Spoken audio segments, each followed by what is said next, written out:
Graduation was 2 days away, and me and my girls were hyped. I wasn't sure what the future had in store for me, but I knew one thing for sure. It involved Israel. He was going to Howard University, and so was I. I couldn't believe I was really leaving Buffalo. I had been here my whole life. But I figured the change would be good for me. That's why I made a promise to myself. This summer was about to be the best one ever. Renee was staying here to be with Warren. Why she was doing that, I had no idea. All Warren wanted to do was sell drugs. Even though he showed up to school, he barely passed all his classes. I guess he figured he'd hustle for the rest of his life. Marie was staying for Monty, who was an even bigger loser. He dogged my girl out, and everybody knew it. There was even this girl from around the way claiming she was pregnant by him. All that drama, I could do without it. They kept saying they were going to go to community college for 2 years, then come join me in D.C. We'll see. One Friday night, we were all sitting around my house, bored out of our minds, watching videos. We wanted to go to the local club so bad, but we weren't old enough. Friday nights were grown and sexy, 23 and over, but we loved a challenge. We hadn't talked to the fellas all day, so we figured, why not try our luck? We got dressed in the tightest outfits we had, did our makeup, and I'm not gonna lie, we looked at least 21. I told my mom we were going out, and she handed me the keys and told us to have a good time. When we pulled up to the club, it was packed. Men pulling up in all kinds of fly whips. Girls making sure they were seen. I swear one girl looked like she had on nothing but a bra and panties. Girls will really do anything for attention. I'm nervous, Dee, Renee said. Me too, Marie added. I was the thrill seeker of the group. Without me, they wouldn't be doing half the stuff we did. Listen, we only live once, I said. We about to graduate. The party is packed. And who knows, maybe y'all might find a decent man in here tonight. They laughed, but they weren't really feeling it. Look, there go the bouncers, I said. All we gotta do is smile a little, bat our eyes, and they old asses will let us in. Just don't look nervous. Act like you belong here.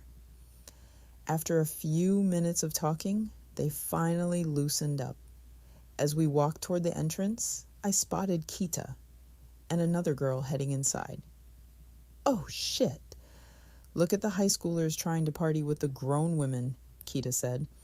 I knew she wasn't talking to me directly, because she would never. You not old enough either, bitch, Marie shot back. Kita laughed, then walked over to me. They check IDs heavy here if you're not a regular, she said. Let me see what y'all planning to use. I told her we didn't have any, and that we were just going to flirt our way in. Girl, is you crazy? They don't play that in here, she said. Then she leaned in a little closer. Look, I can get y'all in. The bouncer is my cousin. But your girl's gonna have to buy me a drink each. I went back to Renee and Marie to tell them. Of course, they weren't feeling that at all. So I told her I'll buy her a drink too, so they don't look played. After about 2 minutes of convincing, they finally agreed. The club was off the hook. The DJ was playing all the latest jams, and me and my girls were already tipsy off just one shot of Hennessy. We were out on the dance floor having a good time, when I looked across the room and spotted Monty. I grabbed Marie so fast and pointed him out. He was over in the VIP section, all up in some girl's ear. I told Marie to chill, play it cool, and just watch his trifling ass. We kept our eyes on him for a minute, then Warren walked up and gave him a pound. Renee saw it too. and she was pissed. Now I knew if those two were there, Israel had to be somewhere in that club too. We stood there for about 15 minutes watching them, but I still didn't see him. So I figured he must have been at home. Let's go to the bathroom, I told the girls. As soon as we walked in, we heard moaning coming from the stall right next to us. I glanced over and saw what looked like a light-skinned girl on her knees. At first, it looked like she was bent over, like she was sick or something. But then I noticed a pair of wheat Timberlands and some baggy jeans standing right in front of her. My eyes dropped lower, and that's when I saw a long snake tattoo running down her leg. It was clean too. I tried to hurry up and get out of there before they came out, but I wasn't fast enough. Just as I reached for the door, their stall opened. "Damn, Poppy. You came too quick this time," she said. "I'll meet you here next week." "Aight, sexy," he replied, and walked out. I froze because that voice sounded just like Israel. Nah, my ears had to be playing tricks on me. There's no way. He wouldn't be that bold doing something like that in a club bathroom, right? Still, something in me shifted. And right then, I made a quiet promise to myself. I was going to find out the truth.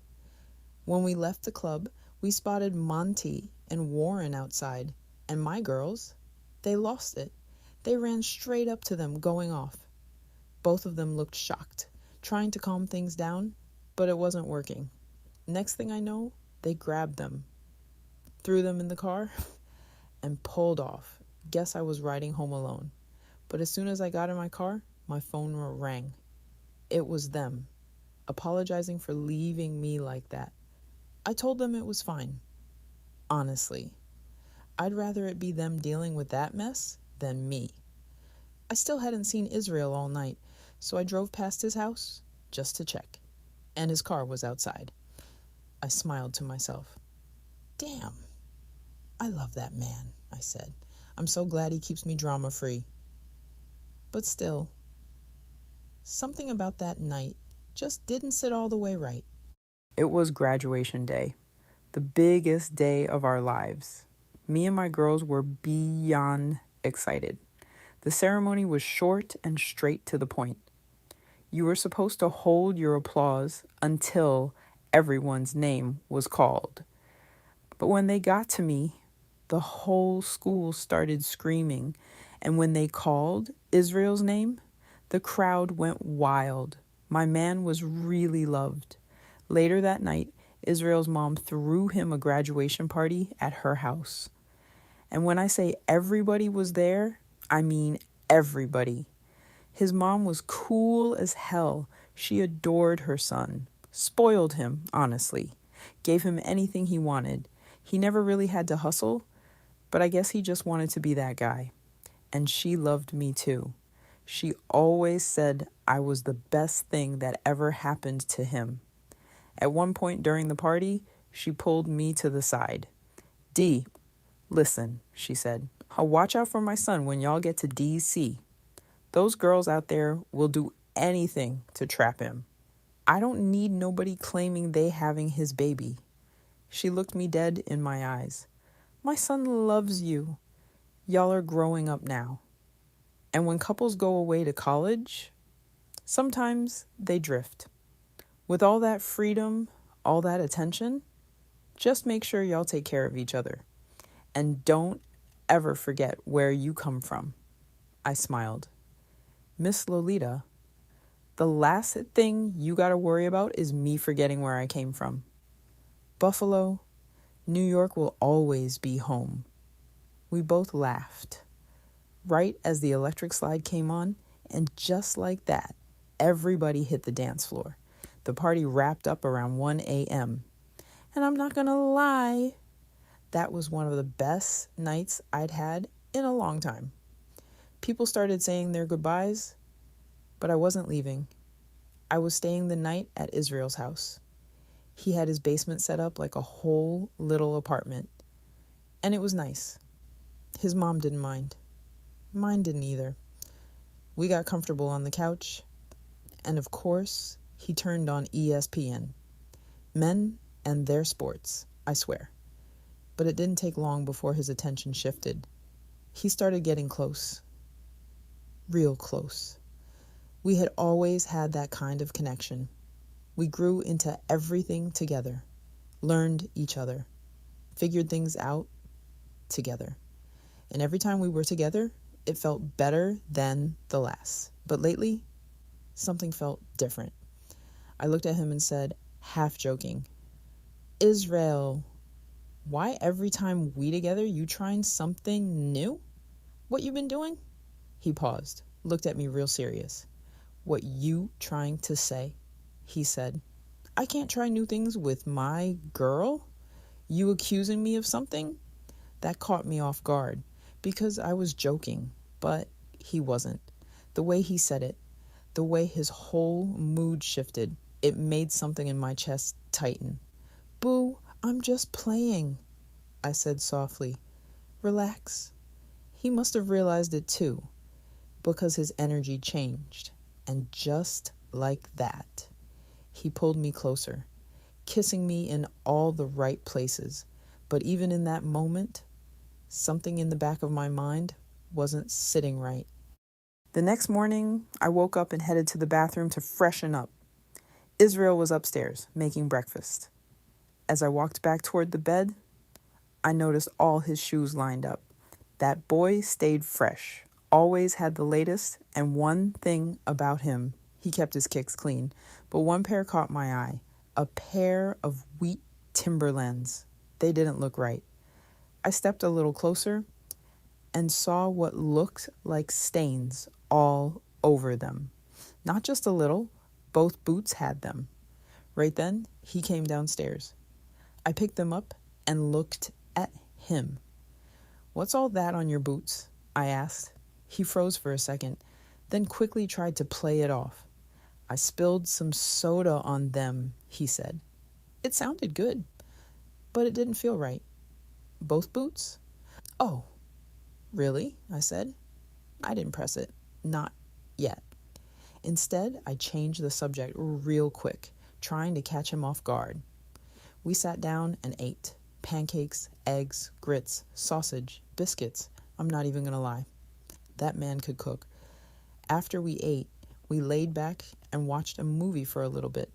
Then I finally asked him, where were you the other night? When Monty and Warren were at the club? He stopped, paused, looked right at me. I was here the whole night, he said. I didn't feel like going out, so I just stayed in. You can ask my mom if you want. Too fast. He said it way too fast. He sat down on the couch and started rubbing his head. And that's when it clicked. Because one thing I knew about Israel, whenever he was lying, he rubbed his head. So now I'm sitting there thinking, why would he lie to my face like that? But I didn't react, didn't get loud, didn't press him. I stayed calm because I already knew. Men always end up telling on themselves. All I had to do was sit back and watch him dig himself deeper. But from that moment on, I made sure of one thing. My eyes were wide open.